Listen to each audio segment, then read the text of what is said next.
35 మొదటి వచ్చిన నేను చదువుతాను, రెండవ వచ్చిన దేవుడు వాక్యాన్ని చదువుతున్నాం. వచ్చిన వెంబడి వచ్చిన మార్చి చదువుకొని దేవుని సన్నిధిలో మనం ముందుకు రండి. యెహోవాను గురించి ఉత్సాహధ్వని చేయుదుము, మన రక్షణ దుర్గమును బట్టి సంతోషగానము చేయుదుము. కృతజ్ఞతాస్తుతులతో ఆయన సన్నిధికి వచ్చేదము, కీర్తనలు పాడుచు ఆయన పేరట సంతోషగానము చేయుదము. యెహోవా మహాదేవుడు, దేవతలందరికీ పైన మహాత్యము గల మహారాజు. భూమి ఆగాధ స్థలంలో ఆయన చేతిలోనున్నవి, పర్వత శిఖరంలో ఆయనవే. సముద్రము ఆయనది, ఆయన దాన్ని కలుగజేసెను, ఆయన హస్తములు భూమిని నిర్మించారు. ఆయన మన దేవుడు, మనము ఆయన పాలించే ప్రజలము, ఆయన మేపు గొర్రెలము. రండి, నమస్కారం చేసి సాగిలపడు. మనల్ని సృజించిన యెహోవా సన్నిధిని మోకరించును. నేడు మీరు ఆయన మాటను అంగీకరించిన ఎడల ఎంత మేలు. అరణ్యమందు మెరీబా యొద్ద మీరు కఠినపరుచుకున్నట్లు, మస్సాదినమందు మీరు కఠినపరుచుకున్నట్లు మీ హృదయంలోని కఠినపరచుకొనకుడి. అతడు మీ పితరులు నన్ను పరీక్షించి శోధించిన కార్యములు చూసి 40 ఏండ్ల కాలము ఆ తరము వారి వలన నేను విసికి, వారి హృదయమున తప్పిపోవు ప్రజలు వారు నా మార్గములు తెలుసుకోలేదని అనుకొంటిని. కావున నేను బోధించి వీరెన్నడూ నా విశ్రాంతిలో ప్రవేశింపకూడదని ప్రమాణము చేస్తున్నాను. దేవుడు తన పరిశుద్ధ వాక్యం మన వెలుగులో హృదయంలో పరిశుద్ధ. ఆమేన్. ఆమేన్. ప్రార్థన చేసుకుందాం. దేవుని మహత్వం బట్టి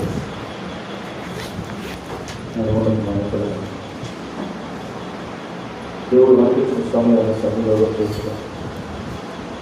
ఆరాధన యోగులు శుభ్రులకు పాత్రలు నిరంతరం స్తోత్రాలు దేవుడు ఆరాధన చేస్తాను. సన్నిధిలో మనం ముందు మాట్లాడతాం. అందరూ కళ్ళు మూసుకొని దేవుని 10 నిమిషాలు ఆరాధించవలసిందిగా ప్రభునామంలో మనకి తెలుసుకున్నాం.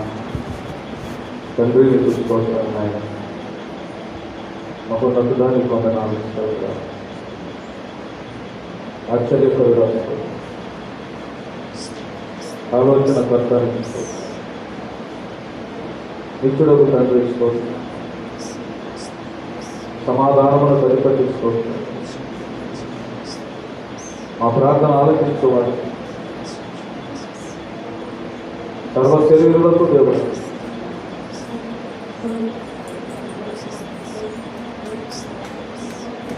దేవా స్తోత్రం.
ఏదైనా నీ కోసమే యేసయ్యా, ఏమున్న నీ కోసమే. దేవుని సన్నిధిలో పిల్లరా, ఏదన్నా దేవునికి దేవుడిచ్చిన సమస్తం దేవుని కొరకు మనం కేటాయిస్తాం. పరిపూర్ణమైన సన్నిధిని మనం అనుభవిస్తూ ఆయన చేసిన ఉపకారాల్లో దేవుని మరిచిపోతాం. కృపా సత్య సంపూర్ణుడైన దేవుడికి సంపూర్ణంగా మన హృదయాలు అర్పిస్తూ ఆయన ధర్మనామాన్ని మనం మయపరుస్తున్నంతగా ఆశీర్వాదం కలిసి పాడుతూ ప్రభువుని స్తుతించుదాం. ఏదైనా నీ కోసమే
దేవా, ఏదున్నా లేకపోయినా నాయన మా జీవితం అంతా నీ కోసమే, నా బ్రతుకంతా నాయన నీ కోసమే మేము జీవించాలని ఆశపడతాం.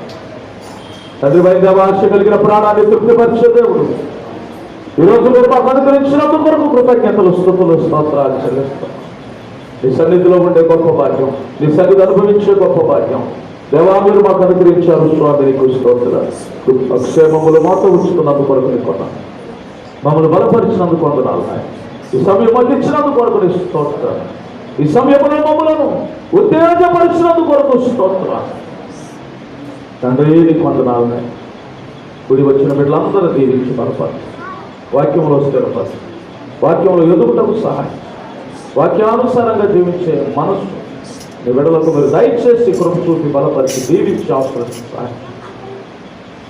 సమయమంతా మీరే ఆది నుంచి అంతం వరకు అధ్యక్షులుగా, నాయకులుగా ఉండడం. మా బలహీనతలో బలమా నీకు స్తోత్రాలు. కృప చూపండి, వాక్యము ద్వారా మాట్లాడాలి. యేసు నామములో ప్రార్థిస్తున్నాము తండ్రి, ఆమేన్. 25వ వచనంలో ఒక చక్కని మాట ఉంది. ఆ మాట ధ్యానం చేసి మనం ముందుకు వస్తాం. ఆకాశమందు నీవు తప్ప నాకెవరున్నారు, నీవు నాకు ఉండగా ఈ లోకంలో ఏది నాకు అర్థం లేదు. చాలు. ప్రభుత్వం మిక్కిలి పురుగల ఆసాబు ఈ 73వ కీర్తన అనేకమైన పర్యాయాలు మనం ధ్యానం చేశాం. ఆసాబుకి 4 కుమారులు ఉన్నారు. ఆసాబు 4 కుమారులు నిత్యము దేవుని పరిచర్యలో ఉంటారు. కానీ ఆసాబు యొక్క కుటుంబము, సంఘ పరిస్థితి, ఆయన యొక్క కుటుంబ పరిస్థితి ఎలా ఉన్నదంటే ఆసాబుకి కడుపు నిండా భోజనం చేసే పరిస్థితులు లేవు, మంచి బట్టలు కట్టుకునే పరిస్థితి లేదు, సొంత ఇల్లు లేదు, ఇంటికి రెంట్ కట్టుకునేటటువంటి పరిస్థితులు కూడా ఆసాబు జీవితంలో లేవు. ఆసాబు భార్య ఆశ్రమ గారు, ఆసాబు ఎటు వెళ్ళి వచ్చినా పాస్టర్ గారు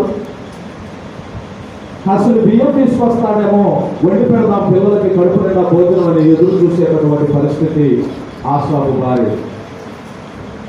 ఒట్టి చేతులతో వస్తే కుటుంబం అంతా కూడా ప్రశ్నించేటటువంటి పరిస్థితి ఆసాబు గారి యొక్క కుటుంబం. ఆసాబు ఒక రోజు అనుకున్నాడు,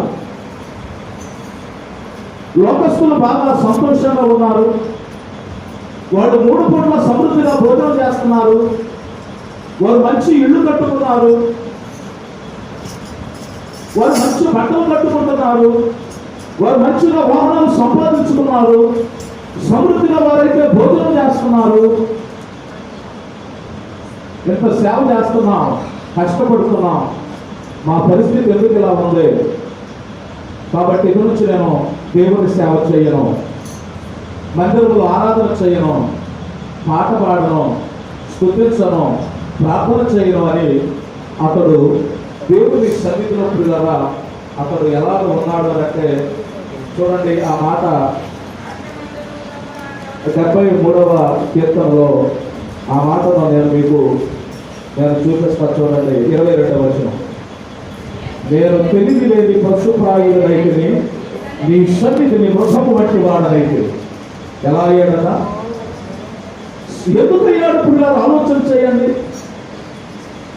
ఆ 2వ వచనంలో 73వ కీర్తన 2వ వచనంలో మనం ధ్యానం చేస్తే భక్తిహీనుల క్షేమము నా కంటపడినప్పుడు గర్వించిన వారిని బట్టి నేను మచ్చన పడింది. భక్తిహీనులు క్షేమంగా ఉన్నారు, వారు సమృద్ధిగా ఉన్నారు, వారు పుష్టికరంగా ఉన్నారు, వారికి మెడకు బంగారం ఉంది, మంచి వస్త్రాలు ఉన్నవి, వాళ్ళు క్షేమంగా ఉన్నారు, వాళ్ళకి ఏ బాధ ఏ కష్టము లేదు. కానీ మేము మాత్రము ఆకలి తప్పులను అలవాటుస్తున్నాం. మా పరిస్థితి బాగాలేదు, మా కుటుంబ పరిస్థితి బాగాలా, మేము అందరము కూడా భోజనము సమృద్ధిగా చేయలేనటువంటి దైనందికమైనటువంటి పరిస్థితుల్లో మేమున్నాం. కాబట్టి ఇక నేను వాక్యం చెప్పను, ఇక ప్రార్థన చెయ్యను, ఇక పాట పాడను, ఇక ఆరాధన చెయ్యను, అసలు నేను దేవుని సన్నిధికి వెళ్ళను అనుకున్నాడట. దేవుని సన్నిధికి వెళ్ళి కూడా పిల్లరా ఆ ఆసాపు ఎలా ఉన్నాడంటే ఏమిటి మృగములాగా ప్రవర్తించాడట దేవుని సన్నిధిలో ఉండి. ఈరోజు చాలా మంది దేవుని సన్నిధిలో పిల్లరా ఆసాపులాగా జీవించేవారు లేకపోలేదు. ఆసాపు ఎలా తన జీవితాన్ని కొనసాగించాడు, ఆసాపు ఎలా మృగములా ప్రవర్తించాడు, ఆసాపు ఎలా మృగములా జీవించాడు. ఒక ఆరాధన లేకుండా, ఒక ప్రార్థన లేకుండా, ఒక స్థుతి లేకోకుండా తాను దేవుని సన్నిధిలో భక్తిహీనుల క్షేమాన్ని చూసి, భక్తిహీనుల యొక్క మంచితనాన్ని చూసి, భక్తిహీనుల యొక్క అభివృద్ధిని ఆశీర్వాదాన్ని చూసి భక్తి చేస్తున్నటువంటి ఆసాపు తన జీవితంలో ఇక నేను ప్రార్థన చెయ్యను అనుకున్నా. కానీ ఒక రోజు ఈ భక్తిహీనులు, ధనవంతులు, డబ్బున్న వారు, ఐశ్వర్యవంతులు, కారు ఉన్నవారు, పుష్టికరంగా 4 రోజులు భోజనం చేసినటువంటి వారందరూ కూడా వారందరూ కూడా అగ్నిగుండంలోకి వెళ్ళిపోతున్నారట. ఆసాపు ఆ కలము దేవుని చూసేసరికి ఆసాపు దేవుని యొక్క చేతిలో ఉన్నాడట. హల్లెలూయా అన్నాడట. అయ్యో నా కుటుంబం ఏమైపోయింది, నా పరిస్థితి ఏమైపోయింది అనుకుంటే ఆసాపు కుటుంబం అంతా దేవుని చేతిలోకి వచ్చింది. ప్రభువా ఏమి నాయనా నా జీవితం ఏమిటయ్యా, నేను ఎక్కడికి వెళ్ళిపోతా? ధనవంతులు క్షేమంగా ఉన్న వారు అగ్నిగుండానికి వెళ్ళిపోతున్నారు, 4 పూట్ల భోజనం చేసిన వారు అగ్నిగుండానికి వెళ్ళిపోతున్నారు, కారుల్లో ఏసీ రూముల్లో ఉన్న వారు అగ్నిగుండానికి వెళ్ళిపోతున్నారు, వారు ఎంతో బంగారము అన్ని ఆస్తులు సంపాదించుకున్న వారు అగ్నిగుండానికి వెళ్ళిపోతున్నారు.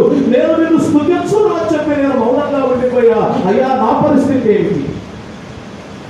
దేవుడు అంటాడట, దేవుని వాక్యంలో చూస్తే దేవుడు ఆసాపు యొక్క కుడి చేతిని పట్టుకొని నడిపిస్తున్నాడట.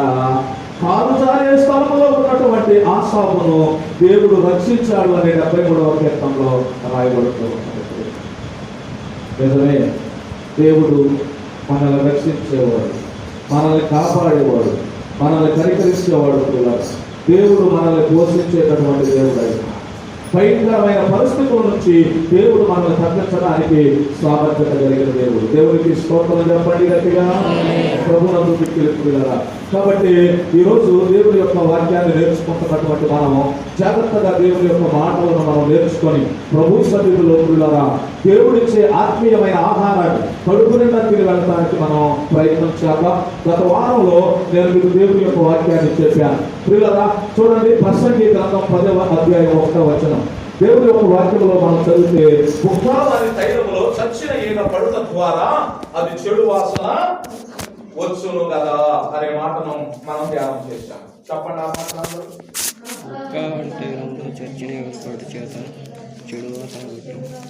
చెప్పండి మళ్ళీ చెప్పండి గట్టిగా. బుక్కాని తైలంలో చచ్చిన వెలుపడి చేత అది చెడు వాసన కొట్టును. చెడు వాసన కొట్టును. ఎక్కడ? తైలంలో చచ్చిన ఈగ పడితే చెడు వాసన కొట్టేది. జాగ్రత్తగా వినాలి.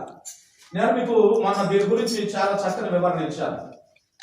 ఒక ఆధ్యాత్మికమైనటువంటి జీవితంలో ప్రియులారా కప్పు కొట్టే పరిస్థితులు ఒక ఆధ్యాత్మిక జీవితంలో రావడానికి గల కారణం ఏమిటంటే ఆ ఆధ్యాత్మికమైన జీవితంలో ఒక చచ్చిన ఈగ పడటం, ఒక ఈగ పడి సావటం కానీ చచ్చిన ఈగ పడటం కానీ. వినాలి జాగ్రత్తగా. మంచిగా చక్కగా ఒక తైలం తయారు చేసుకున్నాం, దానిలో ఒక ఈగ పడింది, చచ్చిపోయింది. దాన్ని వెంటనే మనం తీసేయడానికి ప్రయత్నం చేయాలి. లేదా ఆ చచ్చిన ఈగను అలాగే ఉంచామనుకో, 1, 2, 3 రోజులు అయిపోయిన తర్వాత ఆ చచ్చిన ఈగ మురిగిపోయి ఆ తైలం అంతా కూడా పాడు చేసేస్తుంది. తైలము తయారు చేయాలంటే అనేకమైనటువంటి ఔషధాలు కావాలి. అనేకమైనటువంటి ఔషధాలు తీసుకొచ్చి వాటిని దంచి ప్రియుల ఔషధాలన్నింటినీ కూడా సమపాలలో కూర్చి ఒక తైలము తయారు చేయాలి. తైలము తయారు చేయాలంటే రోజులు పడుతుంది. రోజులు పట్టేటటువంటి ఈ తైలము తయారు చేసిన తర్వాత ఒక పనికి మారినటువంటి వస్తువు వచ్చి పడితే ఆ తైలం అంతా పాడైపోతుంది. ఈ రోజు మళ్ళీ చెబుతున్నా, తైలము ఎవరో కాదు, మనమే. దేవుడు మనల్ని తయారు చేశాడు. గొప్పవాడు దేవుడు. ఈ ఆధ్యాత్మికంగా దేవుడు మనల్ని తయారు చేసుకున్నాడు. తయారు చేసుకున్న తర్వాత మనలో పడుతున్న ఈ సచ్చిన ఈగలో, ఈ సచ్చిన ఈగలు పడటం ద్వారా మనం కూడా కంపు పడుతున్నాం. ఆ కంపు మనకు తెలియదు, పక్కన వాళ్ళకి వస్తాడే, అది మనకు తెలియదు. మన బాగానే ఉన్నాం అనుకుంటాం, కానీ అది వ్యాపిస్తుంది కరోనా లాగా బయటికి. అయితే ఈ చచ్చిన ఈగలు ఏమిటి అని మనం ఆలోచన చేస్తే గత వారంలో మనం తెలుసుకున్నాం.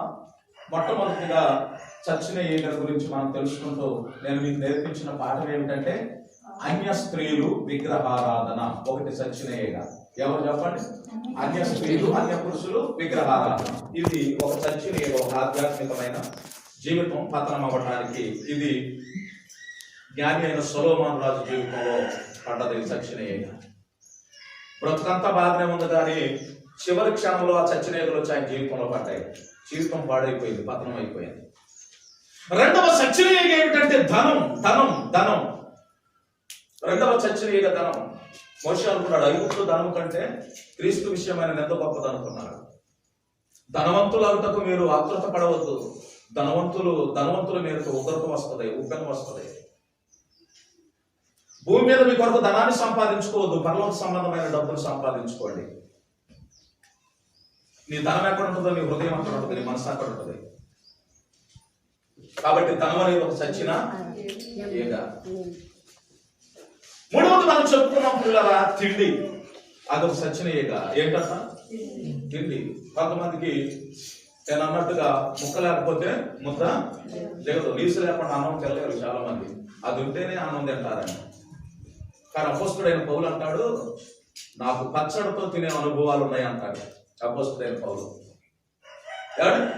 నేను కింద పడుకోవటం తెలుసు, భూమి నేల మీద ఏ బట్ట పరుచుకోకుండా కట్టికి నేల మీద నేను పడుకున్నా విలాసవంతమైనటువంటి జీవితాన్ని కూడా నేను అనుభవించాను. మంచి మాంసము కూరలతో నేను భోజనం చేశా. అసలు తిండి లేకోకుండా పస్తులున్న రోజులు కూడా నా జీవితంలో ఉన్నాయి. అలాంటి అనుభవాలు వ్యక్తుల యొక్క జీవితంలో కావాలి. తిండి అనేది ఒక చచ్చిన ఈగ. అది మనం ఆదివారమే పెట్టుకుంటామండి. మాంసం కూరలు అది ఇది అన్ని తెచ్చుకొని పెట్టుకొని దేవుని సన్నిధికి బాగా దూరం అయిపోతాం మనం. ఒక సేవకుడు ఏమన్నాడు తెలుసా? రేపు నువ్వు ఏది తినాలో ఈ రోజే సమకూర్చుకో. సండేకి నువ్వు రేపు వేసుకునే బట్టలు ఈ రోజే తీసి పక్కన పెట్టుకో. బట్టల కాడ గంటలు లేట్ చేయకూడదంట. ఆ రోజు నువ్వు తినేటటువంటిది సాయంకాలానికి సిద్ధపరచుకో, ప్రార్థన సమయంలో కాదు. రేపు వేసుకో, ఆరాధనకు వచ్చేటప్పుడు నువ్వు సిద్ధపరచుకోవాల్సిన నీ బైబుల్, నీ పాఠం పుస్తకం, నీ పేరు, నీ నోట్బుక్, నువ్వు వేసుకునే బట్టలు, రేపు నువ్వు దేవుడికి ఇచ్చే కానుక అన్ని ఈ రోజే మనం సిద్ధపరచుకొని పక్కన పెట్టుకోవాలి. రేపు దేవుడి సన్నిధికి వచ్చేటప్పుడు అప్పుడు ఆత్మకగా ఏమండి మనం వేసుకునే బట్టలు ఇద్దరు అర్థలేదని సమయం వేస్ట్ అయిపోతాయి. కానుక కూడా ఏమంటే అక్కడికెక్కడికి అడుక్కునేటటువంటి పరిస్థితులు, మార్చుకునేటటువంటి పరిస్థితులు అన్ని సిద్ధపరచుకోవాలని మనం పక్కన పెట్టి చేసుకోవాలి. నేను ఏమి ఇవ్వాలి, వారం అంతా కష్టపడ్డా పనిచేసి దేవుడికి ఏమి ఇవ్వాలి, ఏ బట్టలు వేసుకోవాలి, నేను అవన్నీ కూడా మనం పక్కన పెట్టుకోవాలి. సమస్తం కూడా ఏదో ఒకటి దేవుడి సన్నిధికి వెళ్తున్నాను కదా, శుభ్రమైన బట్ట కట్టుకుంటే చాలా అనుకున్న వాళ్ళకి పర్వాలేదు. కొంతమంది అలా ఉండరు కాబట్టి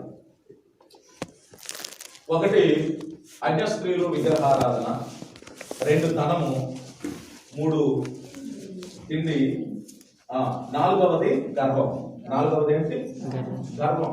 దానియేలు గ్రంథంలో మనం చెప్పుకున్నాం గర్వం ఉండకూడదు. నాశనానికి ముందు ఏమి నడుస్తుందట? గర్వం నడుస్తుందట. అపవాది సాతాను గర్వించింది, ఆకాశం నుంచి భూమి మీదకి పాతాళంలోనికి నెట్టివేయబడింది. గర్వం అనేది ఒక చచ్చిన ఈగ మనిషి జీవితంలో, అది ఉండకూడదు. ఈరోజు 5వ మాట నేను చెప్పడానికి ప్రయత్నం చేస్తాను.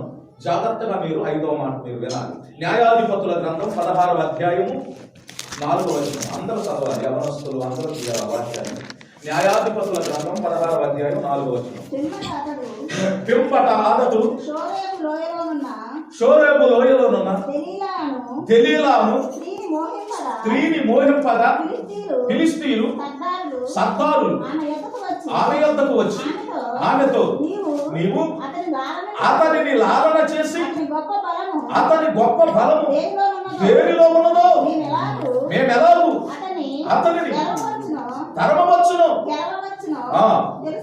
తెలుసుకున్నాము. దేవునికి స్తోత్రం చెప్పండి.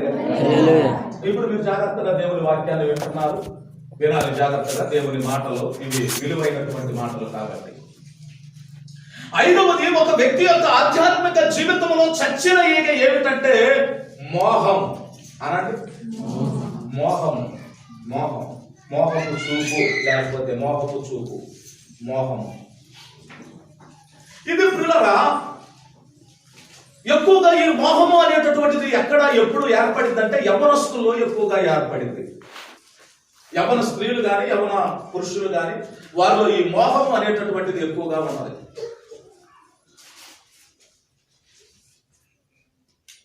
ఈ సంసోను దేవుని ఆత్మచేత నింపబడ్డవాడు, దేవుని కృపచేత జన్మించినటువంటి వాడు, బలము కలిగినటువంటి వాడు, చనిపోయేంత వరకు నాజీరు వృతాన్ని ఆశ్రయించినటువంటి వాడు,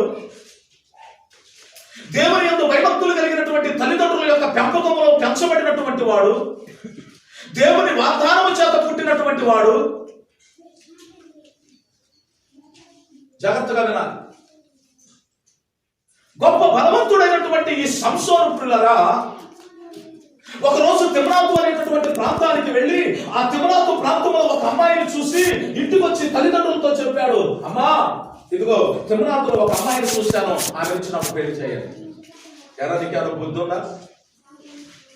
నీ తండ్రి వంశంలో కానీ నీ తల్లి అయిన నా వంశంలో కానీ పిల్లలు లేరు అనుకొని సున్నతులేని ఫిలిష్తీయుల దగ్గరికి వెళ్ళి వాళ్ళ అమ్మాయిని చూసి వాళ్ళని నువ్వు పెళ్లి చేయమంటావా? కుదరదు అని చెప్పారు. అరే లోపలికి వచ్చి కూర్చోండి మీరు.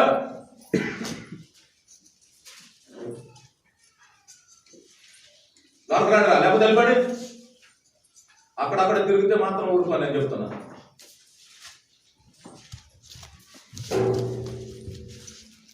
వచ్చి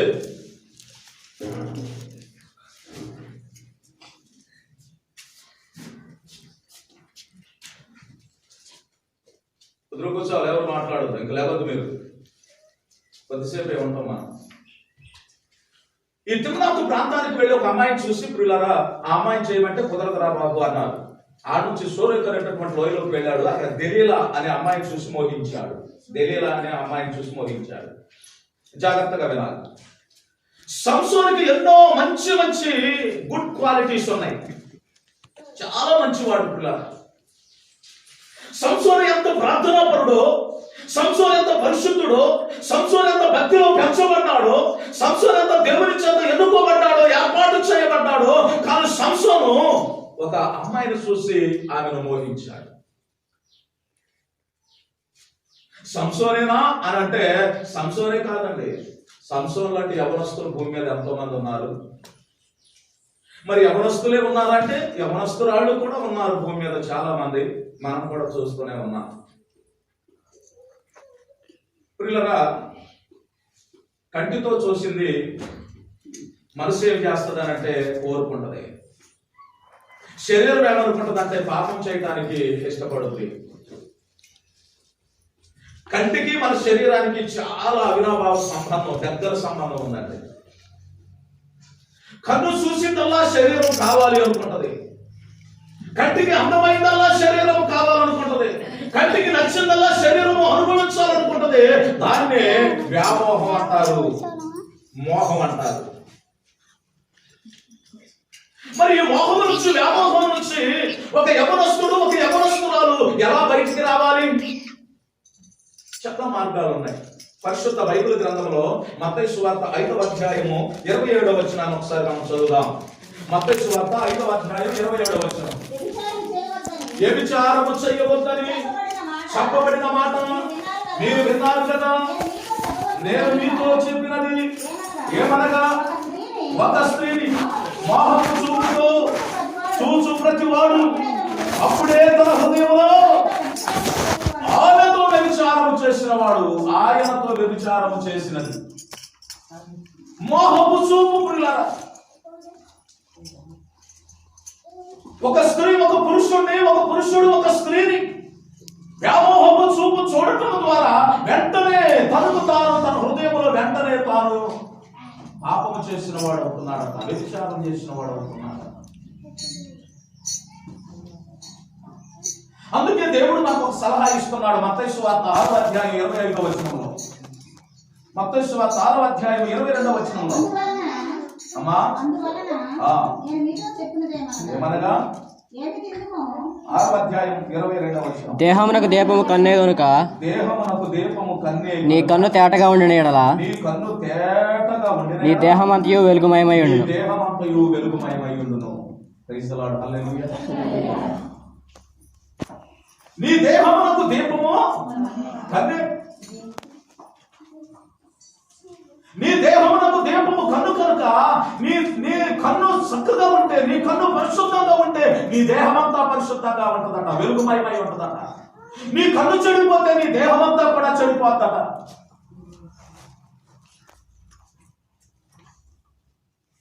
అందుకే పిల్లరా, ఈ రోజు నేను సేవకుడిగా చెప్పే మాట ఏమిటంటే, బొక్క వాని తైలములో చచ్చిన ఈగ పడుట ద్వారా అది చెడు వాసన పట్టుద్ది. ఈ రోజు ఒక ఆధ్యాత్మికమైనటువంటి జీవితం చెడు వాసన పట్టడానికి గల కారణం ఏమిటంటే, మోహము అనే చచ్చిన ఈగ ఈ రోజు క్రైస్తవ జనాంగంలో పడుతుంది. అందుకే చెడు వాసన చేస్తుంది, సంఘము చెడిపోతుంది. మాట్లాడకండి, సంఘము చెడిపోతుంది, వ్యక్తులు చెడిపోతున్నారు, స్త్రీలు చెడిపోతున్నారు, పురుషులు చెడిపోతున్నారు. దీని అంతటికీ కారణం మోహము. మోహం వల్ల నష్టం వస్తుందా, లాభం వస్తుందా అంటే 100% నష్టమే. సంసోను చచ్చిపోయాడండి. ఏ కన్నుతో దెలీలాను సోరోకు లోయలో చూశాడో, ఏ కన్నుతో మోహించాడో, ఏ కన్నుతో తన అందాన్ని చూసి ఆకర్షితుడయ్యాడో, ఏ కన్నుతో చూసి తన దేహంతో పాపం చేశాడో పిల్లరా, తన 2 కళ్ళు కూడా పేకి వేయబడ్డాయి.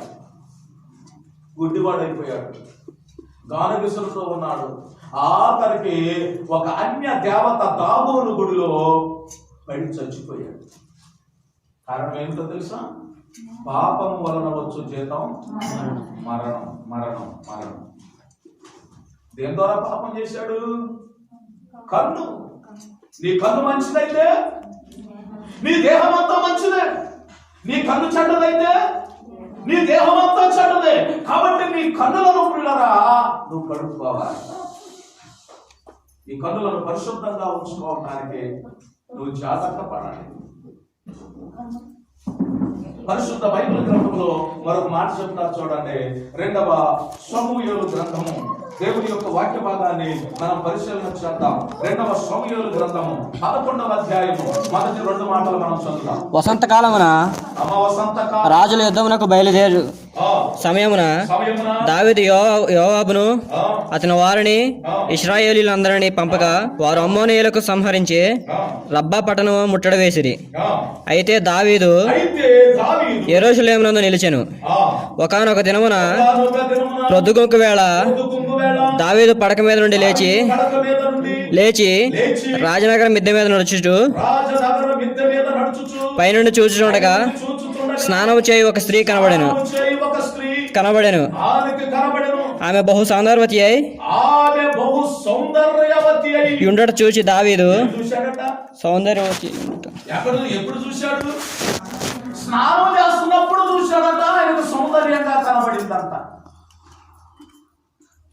బట్టలు లేకుండా స్నానం చేస్తున్న ఒక స్త్రీని పిల్లరా మిద్దె మీదకెక్కి ఆ రాజనగరం మిద్ద మీద తిరుగుతూ ఉండగా ప్రియులారా, ఆ మిద్ద మీద నుంచి చూసినప్పుడు ఒక స్నానం చేస్తున్నటువంటి స్త్రీ కనబడింది. ఆ స్త్రీ సౌందర్యంగా ఉందని చెబుతున్నాడు దావీదు. అంటే నీ కంటికి చూడకూడని దృశ్యం ఏదైనా కనబడినప్పుడు, నువ్వు చూసినప్పుడు నీ కన్నులు మళ్లించుకోవాలి, పక్కకు తిప్పుకోవాలి. నీ కంటికి అది నువ్వు చూడకూడదు. మరలా నువ్వు చూసి దాని గురించి వర్ణించావంటే నువ్వు దాన్ని మోహపు చూపుతో చూసావు. నీ కన్నులు అప్పుడే చెడిపోయింది. హల్లెలూయా, గట్టిగా చెప్పండి చేతులెత్తి. నీ కన్నులు అప్పుడే చెడిపోయింది, నీ హృదయం అప్పుడే చెడిపోయింది, నీ అంతరంగంలో నీవు అప్పుడే పాపము చేశావు. Praise the lord. హల్లెలూయా. అందుకే దేవుని సేవకుడిగా నేను చెబుతున్న మాటను ప్రియులారా, మీరు జాగ్రత్తగా ఆలోచన చేయండి. నీ కన్ను మంచిదైతే నీ దేహము మంచిదైంది, నీ కన్ను చెడ్డదైతే నీ దేహము చెడిపోయింది. కాబట్టి నీవు నీ కంటితో నువ్వు వ్యామోహము చూసినప్పుడు నువ్వు ఆ క్షణమే నువ్వు పాపములో పడిపోతున్నావు. ఆ క్షణమే నువ్వు పాపములో పడిపోతున్నావు. అందుకే వ్యామోహం అనేటటువంటిది ఎలాంటిది అని అంటే, చెప్పండి అదొక చచ్చిన ఈగ. దావీదుకు ఒక కొడుకున్నాడు, దావీదుకు ఒక కూతురు ఉంది. దావీదు కొడుకు పిల్లరా దావీదు కూతురును మోహించాడు. ఎంత భయంకరమైన పరిస్థితి అండి, ఆలోచన చేయండి.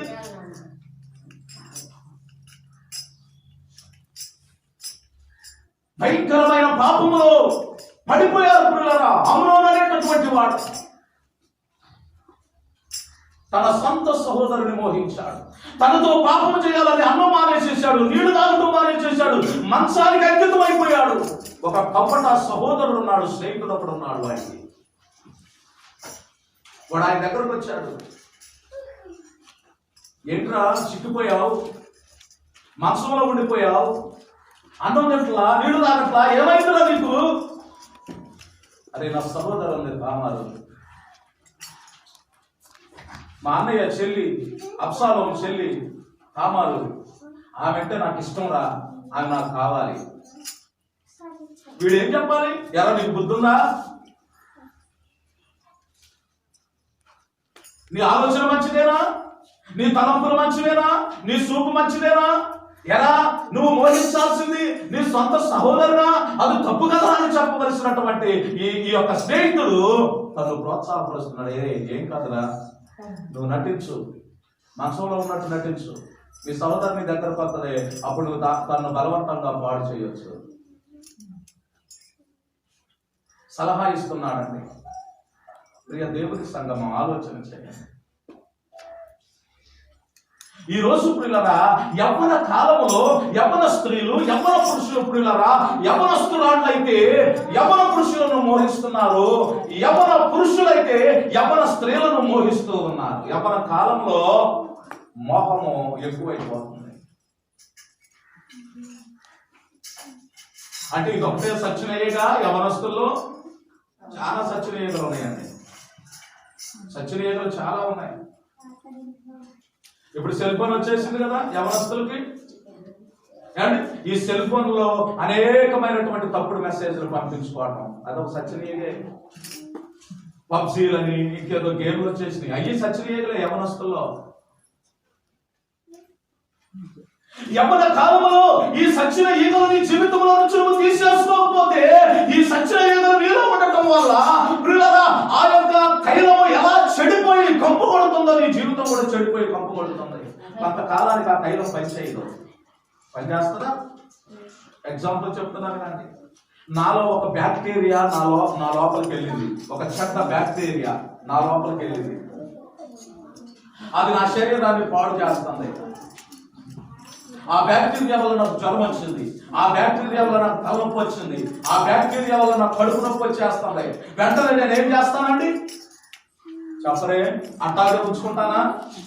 వెంటనే ఆ బ్యాక్టీరియాని తీసివేసుకోవడానికి ఆ చెడ్డ కణాలను, నా శరీరాన్ని ఏది బలహీనపరుస్తుందో, నా శరీరంలో ఏది రోగాన్ని తెచ్చిపెడుతుందో, నా శరీరం ఏది కృంగదీస్తుందో ఆ బ్యాక్టీరియాని నేను తీసివేసుకోవడానికి ప్రయత్నం చేస్తా. ఒకవేళ తీసేసుకోవడానికి నేను ప్రయత్నం చేయలేదనుకోండి, ఆ బ్యాక్టీరియా పెరిగిపోయి ఏంటి నాలో ఉన్నటువంటి రక్త కణాలన్నింటినీ కూడా తినేసేసి ఏంటి వ్యాధి నిరోధక శక్తి తగ్గిపోవడం ద్వారా ఆఖరికి నేను చచ్చిపోయేటటువంటి పరిస్థితి వస్తుంది. అదే నాలో ఉన్న బ్యాక్టీరియాను వెంటనే నేను తీసేసుకుంటే, చూస్తా ఉన్నామండి, అన్నం తింటున్నా, ఒక పురుగు పడింది, వెంటనే దాన్ని తీసేసుకొని తింటామా? దాన్ని అలాగే కలుపుకొని తినేస్తామా? కలుపుకొని తింటే ఆలోచన చేయండి జాగ్రత్తగా. ఒక ఆధ్యాత్మికమైనటువంటి జీవితంలో ఒక సచ్చరీయ పడింది. ఆ సచ్చరీయ ఎప్పుడైతే పడిందో దాన్ని వెంటనే నువ్వు తీసేసినావు అనుకో, ఆ తైలం శుభ్రంగా ఉంటుందండి. ఆ సచ్చరీయ ఇంకా నువ్వు అలాగే ఉంటే ఆ సచ్చరీయ మురిగిపోయి ఆ సచ్చరీయ ఆ విషయంలాగా ఆ యొక్క తైలాన్ని అంతా కూడా మార్చేస్తాడు. కాబట్టి దేవుని సేవకుడిగా నేను చెప్తున్నా, మోహము అనేది ఒక సచ్చరీయ. అది మన జీవితంలో మనం తొలగించుకోవాలి. అది మన జీవితంలో నుంచి మనం తీసేసుకోవాలి. దావీదు వసంతకాల సమయమున పదాకులు పడుకొని పొద్దుకు కాక మిద్ద మీదకి ఎక్కి తిరుగుతున్నాడట. స్నానం చేస్తున్న స్త్రీ కనబడిందంట. కంటితో చూశాడు. ప్రియులారా, తన సౌందర్యాన్ని కూడా వర్ణిస్తూ ఉన్నాడు. ఎప్పుడైతే చూశాడో, ఎక్కడైతే తన కంటపడిందో, వెంటనే తన హృదయంలో ఆలోచన చేసి తనతో పాపము చేయటానికి ఒక దూతను పంపించి తన యొక్క బయోడేటా, తన యొక్క వివరాలన్నీ కనుక్కోవడానికి ఒక మనిషిని అక్కడికి పంపించాడు. ఆమె యొక్క స్థితిగతులన్నీ కనుక్కున్నాడు. ఆమె ఫలానా ఆయన భార్య, ఫలానా ఆయన కూతురు, ఫలానా వంశానికి చెందినాగా, ఆమె నిజంగానే రాజా నువ్వు అన్నట్టుగా అందంగా ఉంది. తెచ్చుకున్నాడు, తనతో పాపం చేసేసాడు.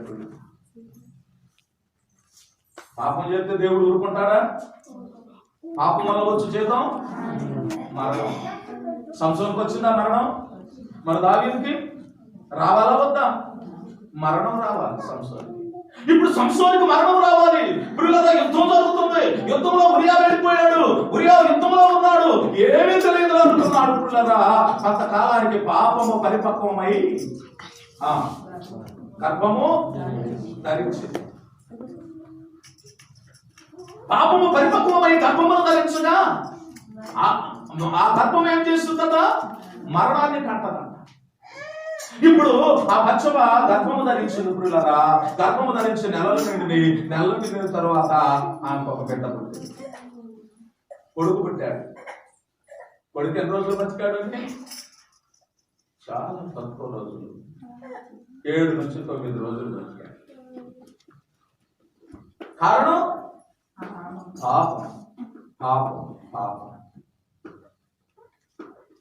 అందుకే దేవుని సేవకుడిగా చెప్తున్నాను పిల్లరా, యవ్వన కాలంలో స్త్రీలైతే తమ జీవితాన్ని చాలా పరిశుద్ధంగా ఉంచుకోవాలి. యవ్వన కాలంలో పురుషులైతే తమ జీవితాన్ని చాలా పరిశుద్ధంగా ఉంచుకోవాలి. ప్రభువా, నా పట్ల నీ సంకల్పం ఏమిటి? ప్రభువా, నా పట్ల నీ చిత్తం ఏమిటి? ప్రభువా, నా పట్ల నీ ఉద్దేశం ఏమిటి? నాయన, యవ్వన కాలంలో నేను అలా బ్రతకాలి, యవ్వన కాలంలో నేను అలా జీవించాలి అని దేవుని సన్నిధిలో మనం ప్రార్థన చేస్తే యవ్వన కాలంలో దేవుడు మనం ఆశీర్వదించడానికి ఆయన ఇష్టపడుతున్నాడు. వీళ్ళని జాగ్రత్తగా ఆలోచించాలి. యవ్వన కాలంలో పురుషులకైతే దేవుడు చక్కని భాగస్వామిని ఇవ్వటానికి, యవ్వన కాలంలో స్త్రీలకైతే దేవుడు చక్కని భాగస్వామిని ఇవ్వటానికి దేవుడు ఇష్టపడుతున్నాడు. ఎప్పుడు? నువ్వు పరిశుద్ధంగా బ్రతికినప్పుడు, జీవించినప్పుడు. వ్యామోహంలో పడి నువ్వు నీ ఇష్టానుసారంగా జీవిస్తే ఈ వ్యామోహం వలన వచ్చే ప్రమాదాలు ఏమిటో తెలుసా? అమ్మాయి అబ్బాయిని ఇష్టపడుతుంది, అబ్బాయి కాదంటున్నాడు, కొంతకాలం తిరిగి అమ్మాయి చచ్చిపోతుంది. అబ్బాయి అమ్మాయిని ఇష్టపడుతున్నాడు, కొంతకాలం తిరుగుతున్నారు, అమ్మాయి కాదంటుంది, అబ్బాయి చచ్చిపోతున్నాడు. ఒకవేళ వీళ్ళిద్దరూ వ్యామోహం ద్వారా ప్రేమించుకొని పెళ్లి దాకా వచ్చేసరికి అమ్మాయి తరపుడు అబ్బాయి తరపుడు ఒప్పుకోవట్లేదు, ఆళ్ళు గొడవలు పెట్టి నడుపుకొనిస్తున్నారు. అవసరమా ఇదంతా? చెప్పరేమా? అసలు దేవుడు ఎక్కడైనా ఇది ఎట్లా చేయమని రాశాడో బైబుల్? చెప్పలేంటండి. ఎందుకు జరుగుతుంది ఇలా? ఎందుకు జరుగుతుంది ఇలా? ఏమండి? వ్యామోహం, మోహం, మోహం ప్రియులారా, మోహం. ప్రియ దేవుని సంగమా, యవ్వన స్త్రీలు యవ్వన పురుషులేనా అని మనం ఆలోచన చేస్తే యవ్వనస్తురాళ్ళే కాదు ప్రియులారా. దేవుని వాక్యాలు చదువుదాం, చూడండి. ఆదికాండం 39వ అధ్యాయం 7వ వచనాన్ని మనం చదువుదాం.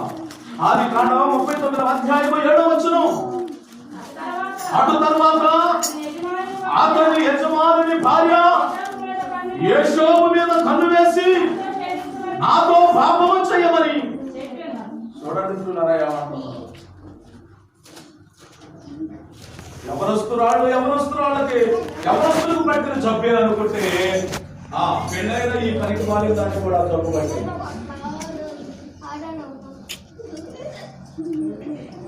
అయ్యా వినండి, పెళ్ళైన ఈ పనికి మాలిన కూడా ఈ జబ్బు ఉంటుంది పిల్లలు. చాలా మందిలో ఎవరో మాట్లాడుతున్నారు. దేవునికి స్తోత్రం చెప్పండి. ప్రియ దేవుని సంగమా, జాగ్రత్తగా మనం ఆలోచన చేద్దాం. ఈ అమ్మ రాజుగారి భార్య వచ్చేసి సామాన్యమైన మానవుడు, డబ్బులు పెట్టి కొనబడిన వాడు, బానిస అయినటువంటి వాడు, ఐగుప్తు దేశంలో బానిసగా పనిచేస్తున్నటువంటి వాడు. డబ్బులు వెలచెల్లించి కొనుక్కున్నాడు రాజుగారు తన దగ్గర పని చేయడానికి. కానీ తన మంచితనాన్ని చూసి మంచి ఉద్యోగం ఇచ్చాడండి.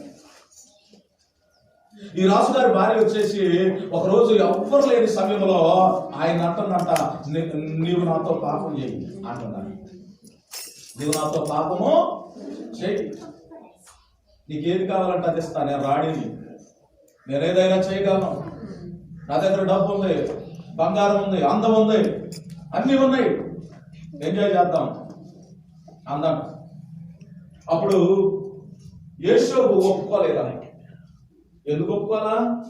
యేషోబు ఏమన్నా ముసలోడా? ఏమండి, యేషోబు ఏమన్నా ముసలోడా? లేకపోతే యేషోబు ఏమన్నా మగోడు కాదా? యేషోబుకి ఏమన్నా వయసు లేదా? యేషోబుకి ఏమన్నా అందం లేదా? ఇంకా లేకపోతే వాళ్ళిద్దరూ పాపం చేయడానికి ఇంకేమైనా పక్కన జనం ఉన్నారా? ఎవరు లేరు. ఒంటరిగా ఉంది, అవకాశం ఉంది, వయసు ఉంది, బలం ఉంది, కావలసిన అన్ని ఫెసిలిటీస్ అక్కడ ఉన్నాయి, కానీ పాపం చేయాల. ఎందుకో చదువుదామా? దేవునికి విరోధముగా. కరెక్ట్ చదువమ్మా. నీవు అతని భార్యమైనందున నిన్ను తప్ప మరి దేనిని నాకు అప్పగింపలేదు. కాబట్టి నేనెంటూ ఎంత ఘోరమైన దుష్కార్యం చేసి దేవునికి విరోధంగా పాపము కట్టుకుంటాను. అన్ని ఫెసిలిటీస్, అవసరాలు, పిల్లల అన్ని అవకాశాలు తనకున్నప్పటికీ కూడా పాపము చేయకోకుండా నిలబడ్డాడు. కారణం ఏమిటంటే ఆ స్త్రీకి ఆయనకి మధ్యలో దేవుడు ఉన్నాడు. ఆమెకు దేవుడు లేడు, ఆమెకు దేవుడు కనబడలేదు, ఆమె ముందు దేవుడు ఉంచుకోలేదు. కానీ యేషోబు మాత్రం తన ముందు దేవుడు ఉంచుకున్నాడు. అందుకే ఆయన పాపం చేయకుండా పారిపోయాడు. వినాలి, మాట్లాడకండి. మోహం మరణానికి అప్పగిస్తుంది. మరణానికి అప్పగిస్తుంది. మీకు అందరికీ తెలియవలసిన విషయం మరొక మాట నేను చెప్తాను. ఆదికాండం 34వ అధ్యాయంలో మొదటి మాట, లేయా యాకోబునకు కనిన కుమార్తె అయిన దీనా ఆ దేశపు కుమార్తెలో చూడవెళ్ళదు. ఆ దేశము నేలిన గిబీయుడైన ఆమోరు కుమారుడు షెకెము ఆమెను చూసి ఆమెను పట్టుకొని ఆమెతో పాపము చేసి ఆమెను అవమానపరిచాడు. వినరా బాబు, ఏం పేరట? ఈ అమ్మ పేరు దీనా. దీనా ఎవరు కుమార్తె? యాకోబు కుమార్తె. ఎన్నో బిడ్డ యాకోబుకి? 13. 12 మంది కొడుకులు లేక పుట్టింది అమ్మ. కుటుంబానికి మంచి పేరు తీసుకొస్తుంది అనుకుంది ఈ అమ్మ.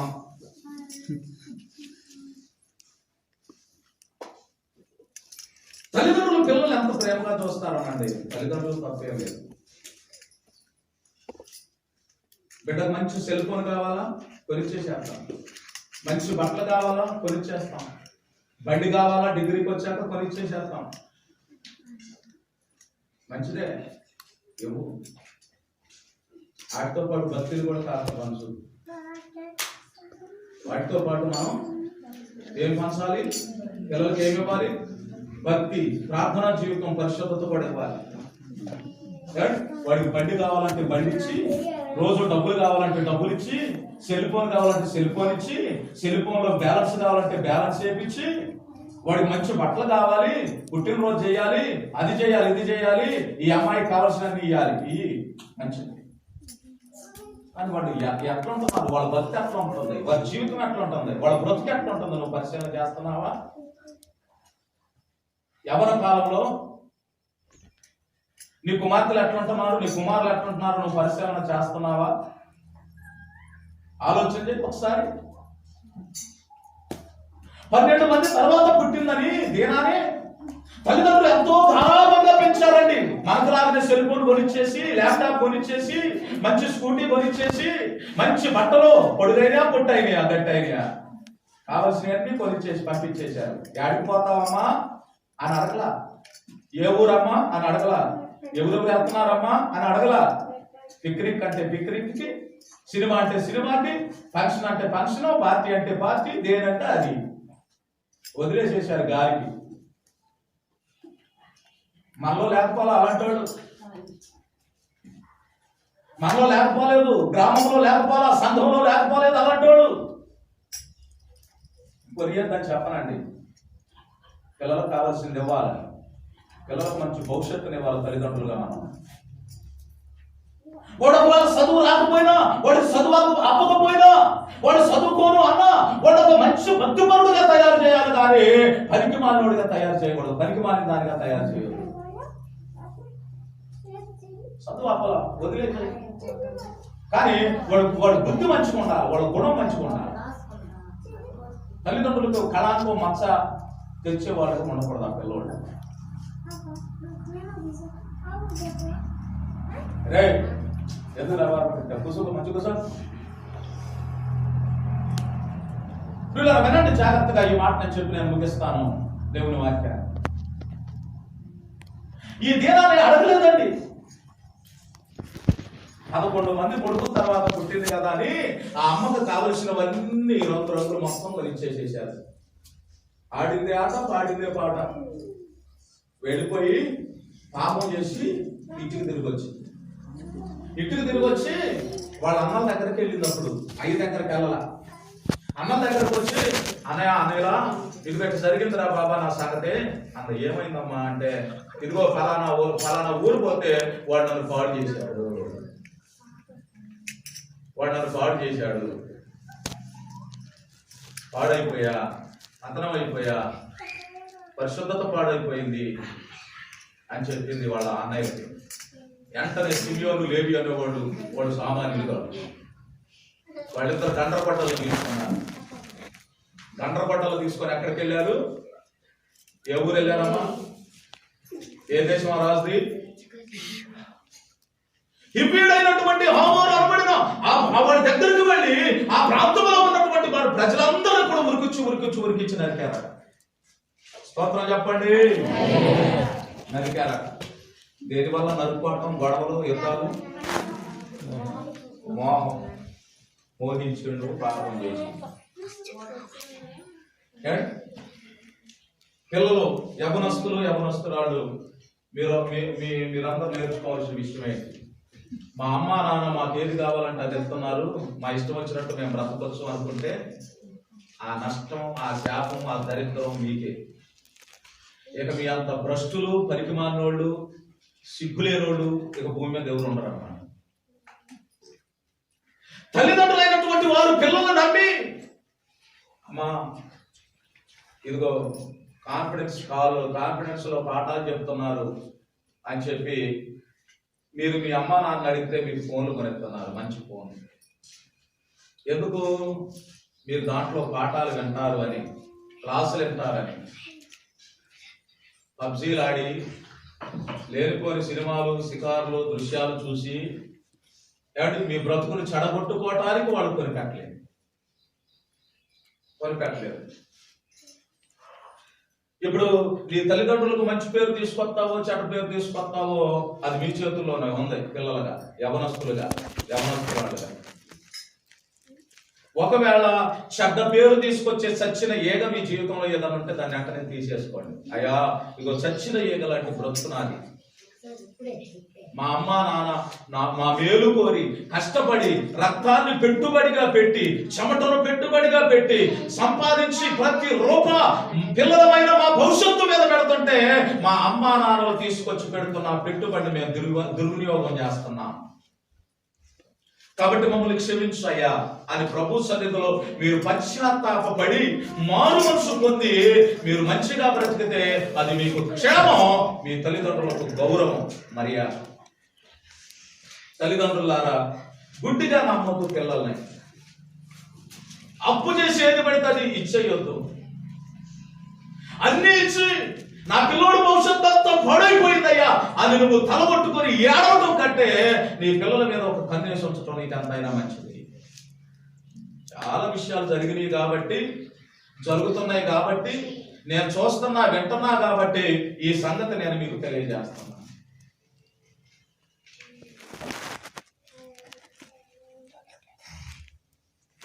అందుకే దేవుని యొక్క వాక్యంలో మనం చూస్తూ ఉంటే చెప్పండి, మోహించటం, అది నువ్వు దేన్నైనా మోహించు, నువ్వు దేన్నైనా ప్రేమించు. అదొక చచ్చిన ఏగే. దేవుని కంటే ఎక్కువగా నువ్వు దేన్ని ప్రేమిస్తున్నావు. కొంతమంది పొద్దున్నే లేకనే సెల్ఫోన్. చూడండి, ఒక వ్యక్తి నిద్రపోతున్నాడు అనుకో, ఆ తలుపును ఎంతసేపు అన్నా కొట్టు, ఎన్నిసార్లు అన్నా అరువు పిలువు, అసలు లేకడం పలకడం. ఫోన్ చేయి, ఫోన్ రింగ్ అయితే వెంటనే లేదుతాడు. అంత అటాచ్మెంట్ అయిపోయింది ఫోన్కి ఆ మనిషి వ్యక్తులు. అసలు ఫోన్ కూడా పక్కలోనేనండి. ఇప్పుడు బైబిల్ ఉన్నట్లా ఆయన పక్కలో దగ్గర కూడా అట్లా ఫోనే పక్కలో, ఫోనే దగ్గర, ఫోనే సర్వం, ఫోనే సమస్తం. చివరి మాట చెప్పి నేను ముగిస్తాను. లాస్ట్ మాట చెప్తాను. 2వ రాజుల గ్రంథం 5వ అధ్యాయం 25వ వచనం. చివరి మాట చెప్పి నేను ముగిస్తాను. వచ్చేవారు మరో కొత్త పాఠాన్ని అతడు లోపలికి పోయి తన యజమానిని ముందుగా నిలవగా ఎలీషా వారిని చూసి, గెహజీ, నీవు ఎక్కడి నుండి వచ్చినావు అడిగినందుకు వాడు, నీ దాసుడనైన నేను ఎక్కడికి పోలా. అంతటా ఎలీషా వారితో ఆ మనుషుడు తన రథము దిగి నీవు ఎదుర్కొనుటకు దిగి వచ్చినప్పుడు నా మనస్సు నీతో కూడా రాలేదా? ద్రవ్యమును, వస్త్రమును, ఒలీవ చెట్ల తోటలను, ద్రాక్ష తోటలను, గొర్రెలను, ఎడ్లను, దాసీలను సంపాదించుకోవడానికి ఇది సమయమా? స్తోత్రం చెప్పండి గట్టిగా. చివరి మాట ఏమిటంటే ప్రియులారా, వెండి బంగారము వస్త్రాల మీద ఉన్న ఆశ ఇది ఒక చచ్చిన ఏగ. డబ్బు, ద్రవ్యము అంటే డబ్బు, డబ్బు మీద ఉన్న ఆశ ఇది ఒక చచ్చిన ఏగ మనిషి జీవితంలో. వినాలి, వస్త్రాలు, వెండి, బంగారం, ఎక్కువగా వీటి మీద ఎక్కువ ఆశ అవడకుంటుందంటే ఆడవాళ్ళకి ఎక్కువ ఆశ ఉంటుంది.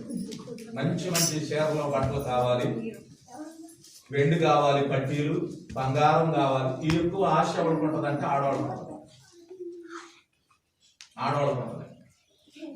ఈ ఆడవాళ్ళకున్న ఆశను బట్టి మగవాళ్ళకి అప్పులు ఎక్కువ అయిపోతాయి. అప్పులేమో మగవాళ్ళకి, ఆస్తులేమో ఆడవాళ్ళకి. అప్పులు ఎవరికి ఉంటాయి? ఆడవాళ్ళకి అప్పు ఉంటుందా? ఆడవాళ్ళకి ఉండేది ఏంటి? కాళ్ళకు పట్టీలు, మెడలో బంగారం, ఒంటి మీద బట్టలు. ఆస్తులు మీ, అప్పులు మగవాళ్ళు. అప్పులన్నీ మగవాళ్ళే. నిజమే. ఎక్కడైనా ఎవరైనా అడిగితే ఎందుకు అంత తప్పు చేసామంటారు, కానీ ఎందుకమ్మా అంత తప్పు చేసామని అనరు. అప్పులన్నీ ఏడే, కట్టాల్సింది వీళ్ళే, తిట్లు పడాల్సింది వీళ్ళే, కానీ అనుభవించేది మొత్తం అమ్మాయి. ఎంత గొప్ప ఆధిక్యత దేవుడు మీకు ఇచ్చాడు. నిజమే.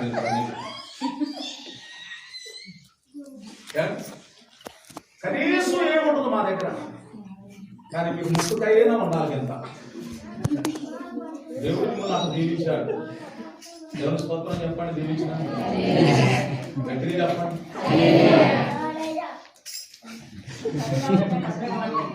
అమ్మా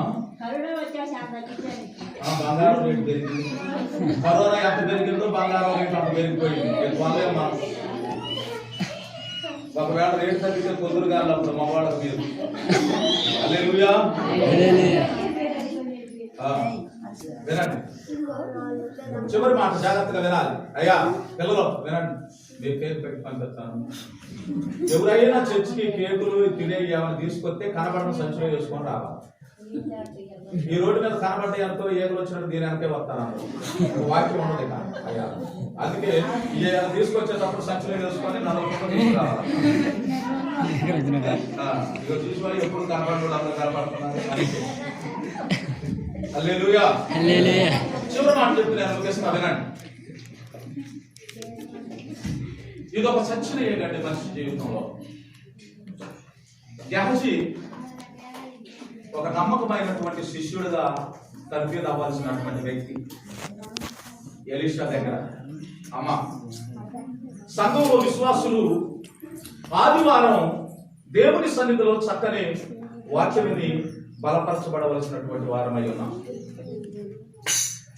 సంఘ ఆరాధన, సంఘ సహవాసము, సంఘ ప్రార్థన, రొట్టె విరవటం, అపోస్తుల బోధ, ఇవన్నీ కూడా సంఘము ప్రతిరోజు ఎడతెగక ప్రతి ఆదివారం కూడా దేవుని సన్నిధిలో కొనసాగించవలసిన బాధ్యత, భారం మన మీద ఉంది. అదే శిష్యుడిగా తయారవుతున్నటువంటి ఏ వ్యక్తి దగ్గర అయితే శిష్యుడిగా తయారవుతున్నాడో ఆ వ్యక్తి దగ్గర ఆ శిష్యుడు నమ్మకంగా పనిచేయాలి, నమ్మకంగా ఉండాలి. శిష్యుని యొక్క కనుసైకలో అడుగుజాడలో నడవాలి.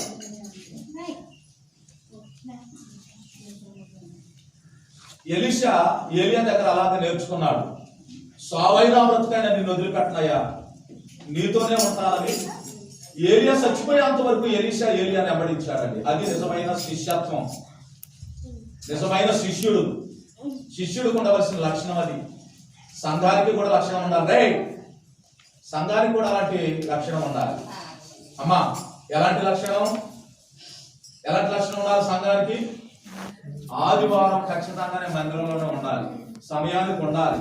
ఎన్ని పనులున్నా, ఎంత కష్టమైనా, ఎన్ని ఫంక్షన్లైనా నేను దేవుని మందిరంలో ఉండాలి. అలాంటి నిశ్చయత సంఘానికి కూడా ఉండాలి. ఈరోజు నేను వాక్యం ఇస్తాకూడదు ఎట్టి పరిస్థితిలో, అది ఉండాలి సంఘానికి. శిష్యుడిగా తర్బీదు పొందుతున్నటువంటి గెహజీకి ఒక రోజు పిల్లల ఆశ కలిగింది. వస్త్రాల మీద, వెండి బంగారం మీద, డబ్బుల మీద. ఎలీషా దగ్గరికి నయమాన్ వచ్చాడు, స్వస్థత పొందుకున్నాడు, తిరిగి వెళుతున్నాడు. వెళ్ళేటప్పుడు ఎలీషా అన్నాడు, అయ్యా ఇదిగో ఈ బంగారము, ఈ వస్త్రాలు ఇవి తీసుకోండి అనంటే, నాకు వద్దులయ్యా, అవసరం లేదు, నీ దగ్గరే ఉంచు, అవసరం అయితే నేను తీసుకుంటానన్నాడు. ఆ ఎలీషా ఆస్తులన్నీ తీసుకొని రథబండి మీద వేసుకొని వెళ్ళిపోతుంటే, ఏమంటే నయమాను ఎలీషా తన పనిలో తానుంటే ఎలీషాకు తెలియకోకుండా గెహజీ ఏం చేశాడంటే, ఎలీషాకు తెలియకుండా గెహజీ ఏం చేశాడంటే ఆ రథం వెనక పరిగెత్తుకొని పోతున్నాడు. ఎంత ఆతృతగా పరిగెత్తుతున్నాడు, పేడ మీదకి వచ్చినట్టు. విన్నారా? పరిగెత్తుతూ ఉన్నాడు. ఒకసారిగా నయమాను రథం బండిలో కూర్చున్నవాడు వెనక తిరిగి చూస్తే ఇది ఎలీషా దగ్గర ఉండే పనివాడు అనుకుంటుగా పరిగెత్తుకొని వస్తున్నాడు. ఇప్పుడు దాకా అక్కడే ఉన్నాం, ఏం పని మీద వస్తున్నాడు? బండి ఆపాడు. వెనకొచ్చేవాడు పరిగెత్తుకొని ఆయాసంతో, సాలితో, దడతో పరిగెత్తుకొని వచ్చి రోజుకుంటూ అక్కడికి వచ్చి నిలబడ్డాడు. ఏంద్రా నాయన పరిగెత్తుకుంటూ వచ్చాను అని అడిగితే, ఏమి లేదయ్యా, మీ దగ్గర ఉన్న ఆ డబ్బులను, వెండి బంగారం ఆస్తులు తీసుకోవడానికి మా యజమానికి మనసు లేదు. ఇప్పుడే దూరం నుంచి కొంతమంది బంధువులు వచ్చారు, ఇప్పుడు అవి తీసుకొని రమ్మన్నాడు. ఇన్ని బట్టలు కావాలి, ఇంత బంగారం కావాలి, ఇంత వెండి కావాలి. అంత కాకపోతే రెట్టింపు తీసుకెళ్ళేట్టువ. దేవుని పని కంటే, దేవుని సేవ కంటే ఎక్కువేంటి? దేవుడు నన్ను అంతా స్వస్థపరిస్తే అంతగా దీవిస్తే ఊరు బయట ఉండవండి ఊరిలోకి ధైర్యంగా వెళ్తుంటే, ఇప్పుడు దాకా దేహాన్ని కప్పుకున్నామండి ఇప్పుడు కప్పుకోకుండా తిరుగుతుంటే, ఎవరికి భయపడిన అవసరం లేకుండా బ్రతికే గొప్ప ధన్యత సేవకుడు నాకు ఇస్తే, ఇక నాకేంటయ్యా కావాల్సింది ఎంత కావాలో అంత తీసుకొని వచ్చాను. ఇంటికి వచ్చి గదిలోకి వెళ్ళి గబగబా రాసుకొని ఏమీ ఎరగనట్టుగా ఎలీషా ముందుకు వచ్చి నిలబడ్డాడు. ఎలీషా అడుగుతున్నాడు, జాజీ ఎక్కడికి వెళ్ళావు నానా అన్నాడు. ఎక్కడికి వెళ్ళావు నానా అని అడిగాడు గ్యాజీ. నేను ఎక్కడికి వెళ్ళినాయా, నేను ఎక్కడ ఉన్నాగా. పిల్లడు కూడా అట్టే అంటారు కదా, హలో ఎక్కడికి వెళ్ళిందా, నేను ఎక్కడికి వెళ్ళినామా, నేనేడో కూర్చున్నాగా దిలీప్ అన్నాడు అంటాడు. సాయిరాం ఎక్కడికి వెళ్ళినరా, నేను ఎక్కడికి వెళ్ళినా, మా శివరాం గారు వాడు ఇంట్లో కూర్చుంది నేను అని అంటాడు. కానీ తర్వాత తెలిసింది ఏడుంది. అయ్యగారు మనపాడు నుంచి వస్తుంటే మనపాడు కనపడ్డారు. ఏమా మీ పిల్లడు ఏది ఇప్పుడే వెళ్ళిందండి మావాడు ఫ్రెండ్ వాళ్ళ ఇంటికి వెళ్ళాడు. మరి వాడు మనపాడులో ఉండేది లేదు అయ్యగారు ఇక్కడే అంటే ఇప్పుడు కూడా ఫోన్ చేశాను. తల్లులకు తెలియదు పాపం, తల్లులకు అసలే తెలియదు, ఏమైనా పట్టించుకుంటే మనం.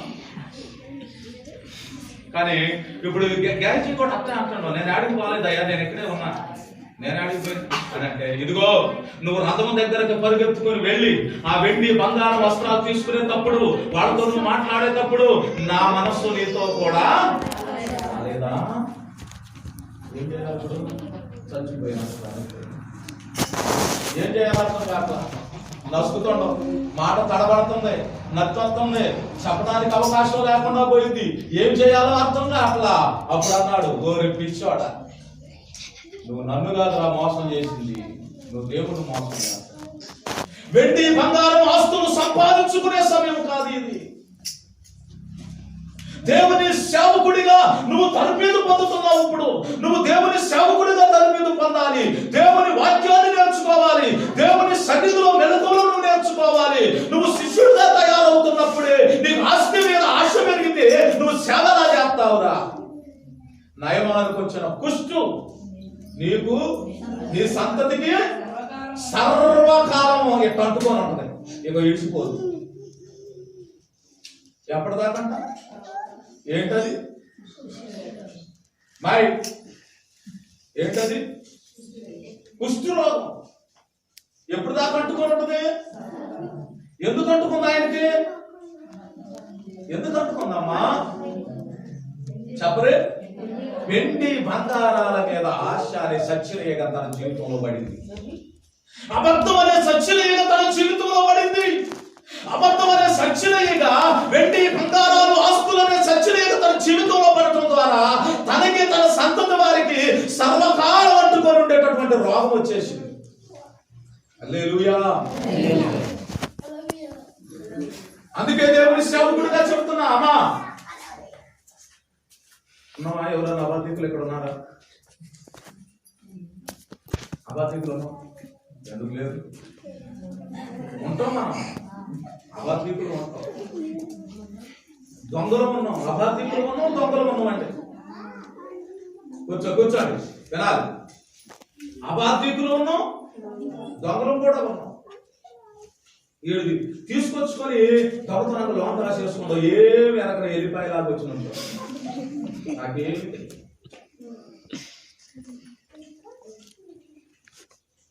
ఇంకొకడు ఉన్నా తెలుసా, అపోస్తల కార్యాలు 5వ అధ్యాయంలో అననీయ ఏమీ తెలియనట్టుగా వచ్చి నుంచున్నాంట. ఎంత అమాయక ముఖం వేసుకున్నారో, పరిశుద్ధమైన ముఖం పెట్టారు. నా అంత పరిశుద్ధుడు లేడన్నట్టుగా ముఖం పెట్టి అపోస్తల ముందు నిల్చున్నాడు. ఏమయ్యా అననీయ, నీ పొలం ఎంతకే అమ్మావా, ఎంతకే అయ్యా, ఎంతకంటే ఎక్కువేమి నేను అమ్మలేదయ్యా. వారిపించాడు, పొలం అమ్మి నువ్వు, డబ్బు నీది, పొలం నీది, నీ పొలం అమ్ముకున్నావు కదా, డబ్బు నీదేగా, పొలం నీదేగా, నీ డబ్బు నీదేగా, అబద్ధం ఎందుకు ఆడాలరా, నేను ఎంతకే అమ్మినని చెప్తే నీకేం దాంతో వచ్చి పడుతుంది, నేను ఎంత ఎత్తునంటే నీకు ఏమన్నా తిప్పలా, ఎంతే ఇస్తానయ్యా, నేను ఎంతకంటే ఎక్కువ ఇయ్యనంటే నేను పట్టు కదరా, ఎందుకు నువ్వు అబద్ధం ఆడటం అని అంటే, నువ్వు నాతో కాదురా నువ్వు అబద్ధం ఆడింది. నువ్వు అబద్ధం ఆడింది ఎవరితో? నువ్వు పరిశుద్ధాత్మతోనే నువ్వు అబద్ధం ఆడావు. దేవుడికి వ్యతిరేకంగా నువ్వు అబద్ధం. ఏమయ్యాడు? ఏమయ్యాడు చెప్పరే? చచ్చిన ఏడు పట్టణంలో అందరూ బాగున్నారా? బాగున్నారా? బాగలేరా? ఏమా? కానీ మనం బాగానే ఉన్నాం. మనలో ఎన్ని చచ్చిన ఈగలు పడ్డా మనం మాత్రం బాగానే ఉన్నాం. ఎందుకని? ఇది కృపాకాలం కాబట్టి. ఏ కాలం అమ్మా? ఇది కృపాకాలం. భార్య కూడా వచ్చింది, ఈయన మోసుకుపోయారు, భార్య వచ్చింది. భార్య పేరు, అమ్మగారి పేరు ఏంటి? సఫీరా అమ్మగారు. సఫీరా గారు వచ్చారు అమ్మగారు. కొంచెం అమ్మగారు కాస్త లేటుగా మరి సింగారించుకొని రావాలి కదా సంఘానికి. అయ్యగారు ముందే వచ్చాడు గమకన ప్యాంట్ సఫా చేసుకొని. అమ్మగారు కాస్త అది కట్టుకొని ఇది కట్టుకోలేము అన్ని రాసుకొని వచ్చేసరికి కాస్త టైం అయింది. అప్పటికే అబ్బాయి గారు బకెట్ తన్నారు. ఈ అమ్మగారు వచ్చారు. అమ్మగారండి వందనాలు. తెలియదుగా. అమ్మగారు వచ్చారు, వందనాలయ్యా. వందనాలు అమ్మగారండి, ఇప్పుడే వచ్చారు అన్ని తీసుకొని. వెరీ గుడ్, మంచిది. లేట్గా వచ్చినా లేటెస్ట్ గా వచ్చారు. ఎంతకే అమ్మారు అమ్మగారండి పొలం? అయ్యా మీరెంత ఎందుకు దేవుడికి వ్యతిరేకంగా పాపం చేయడానికి ఎంత తీర్మానం చేసుకున్నారు? పనికి మారిన పాతిపెట్టి వచ్చిన వారి పాదాలు ఆమె ఇంకా అనగానే ఆమె కూడా ఏమైపోయింది. ఎంతమంది మనం దొంగలు మొదటి ఎందుకు అట్లా మనకి విపత్తు? కృపాకాలం అనాలి. కృపాకాలం కాబట్టి ప్రభునందు మిక్కిలి ప్రియులారా, దేవునికి వ్యతిరేకంగా మనం చేస్తున్న ప్రతి తప్పిదము, ప్రతి పొరపాటు మనిషి యొక్క జీవితంలో ఒక సచ్చిన ఈగే. ఈ సచ్చిన ఈగలు కనుక మన జీవితంలో పడ్డాయో అది మనకి ప్రమాదమే కానీ క్షేమం ఎంత మాత్రమో కూడా కాదు. ఆలోచన చేయండి. సమయాలను ఆలోచన చేయండి. నెబుకద్నెజరు రాజును ఆలోచన చేయండి. యేషావును ఆలోచన చేయండి. ప్రియ దేవుని సందుమ దావీదును ఆలోచన చేయండి. అననీయ సభ్యురాలను ఆలోచన చేయండి. గెలజీని ఆలోచన చేయండి. వారందరి జీవితంలో ఏదో ఒక రకమైన చచ్చిన ఈగ పడింది. బొక్కావాని తైలములో చచ్చిన ఈగ పడుట వలన అది చెడు వాసన కొట్టును. చెడు వాసన కొట్టును. ప్రియులారా, మన జీవితంలో ఏదైనా చచ్చిన ఈగ పడితే దాన్ని వెంటనే తీసేసుకున్నాం. మురగబెట్టుకోవద్దు. దుర్గంధపు వాసనగా మారేంతగా మురగబెట్టుకోవద్దు. వెంటనే దాన్ని తీసేసుకొని ప్రభువా నన్ను క్షమించు, అయిపోయింది, నన్ను క్షమిస్తాయి, నువ్వు కాకపోతే ఎవరు నన్ను క్షమిస్తారని ప్రభు పాదాలు పట్టుకొని మనం కనుక ప్రార్థన చేయగలిగితే దుర్గంధము మన దగ్గర ఉండదు. మనమందరము సువాసన వెదజల్లుతాం. పరిమళ వాసన మనలో ఉంటది. దేవుడు మనల్ని అలా చేస్తాడు. కాబట్టి మనమందరం అలా జీవించాలని దేవుని సేవకుడిగా నేను మీకు తెలియజేస్తూ ఈ మాత్రం ముగిస్తున్నాను. ప్రార్థన చేసుకున్నాం. అందరూ తలలో ఉంచుతాను. ప్రార్థన